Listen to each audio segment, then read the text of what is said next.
So let me come to your backstory, Elena. So it's not often people take this as a career. People take this as I would call it passion, to, as a passion to drive this.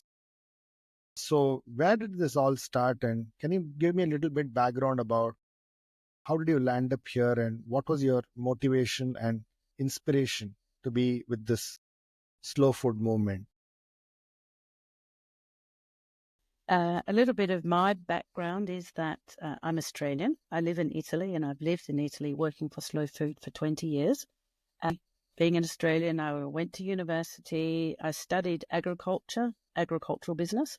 I worked on large-scale farms. I worked on wheat farms. I worked on cattle and sheep stations. I worked on cotton farms. I've seen the destruction of what that large-scale industrial farming can do to our land, but also to our health. And I've seen it long term. Okay, I've seen the desertification and I've seen the soil destruction, but also the exportation of all those products. And it was all based on exportation. It wasn't about any local communities. I studied environmental tourism. So I've seen the destruction of what humans can do in national parks and marine parks, specifically the Great Barrier Reef, with no management, nothing to raise awareness about what impact humans have. I worked for the government in Western Australia, trying to minimise human impact in national parks and marine parks based on collective but also individual impacts they can have. I worked in restaurants and hotels, so I've worked with the food industry. So I've worked with farmers, the food industry, serving foods, as well as customer service, to also the environmental side of agriculture.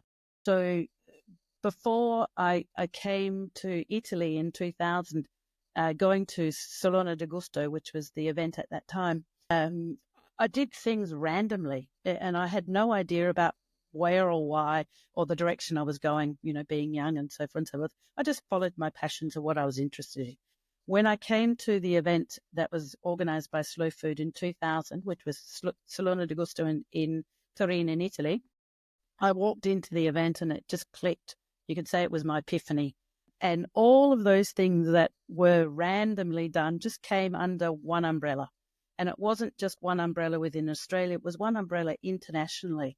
So it gave me, I suppose it brought all of those concepts, those passions together. I asked them for a job. They said, go home, get involved with Slow Food, be a volunteer and, find out more about what we do, find out more about what's happening in Australia.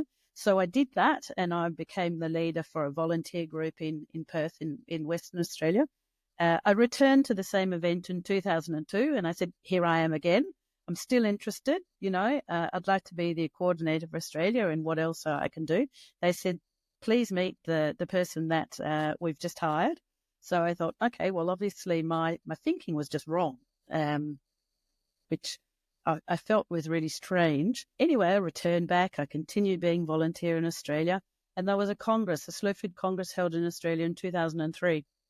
And they asked me if I was still interested working for Slow Food. And I said, yes, when? So in November 2003, I went to the International Congress as a delegate. And then I started working for Slow Food in February 2004 as a paid staff, as a coordinator for Australia, but also other areas around the world. And my role has changed and evolved in that time, but I'm still there based on the fact that we all eat. We can all choose if we have the right information. I admit I love food and I love culture and the connection that food has with culture. And I love the diversity of what people around the world still offer. And for me, as a mission, I suppose, is to try and work with people how we can safeguard that. As mentioned at the start, I've seen the destruction of what industrial food system can do. And I've seen the beauty of what still exists in our subsistence small-scale farming to be able to work with people and farmers to ensure that still exists for the next generation.